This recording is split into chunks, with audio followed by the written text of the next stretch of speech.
What is the censorship provision? How much money is being allocated? How scary is this? Well, we're just reading right now to try to figure out, as you said, what you've got to do in these bills is you read it, and then you've got to follow the references to other page numbers to figure out what the money is. So I don't know even how much. Oh, it's ridiculous. It's designed to be impenetrable. Yes. So I'm not even sure how much money is being allotted, but the fact that it is being extended is absolutely unbelievable. The fact that there are all kinds of shields in this bill that would prevent people from figuring out.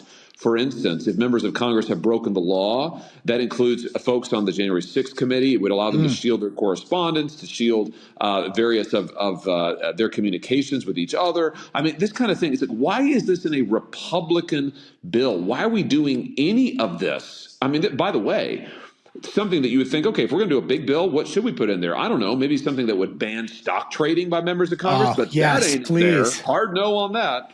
Yeah, no, please. Well, so you also highlighted something in your X account, which I think is really important, which is that apparently Johnson killed the deal to clean up nuclear waste. Expand on this. Yeah, well, this should have been the disaster because it's an actual disaster caused by the federal government in my state and in a lot of states. Actually, Robert Kennedy and I were just talking about this. There is so much nuclear waste that the federal government has dumped into landfills. In my state, dumped it into streams. It's in the groundwater. The government has not cleaned it up, number one. Number two, hundreds of thousands of Americans have been exposed to the government's nuclear radiation through no fault of their own. They had no choice in it, and the government's done nothing to clean it up or to help these people with their health. I mean, to actually make them whole, to compensate them in some way. So I have legislation that is huge bipartisan support. It actually was the original program for this was written by Orrin Hatch, Republican.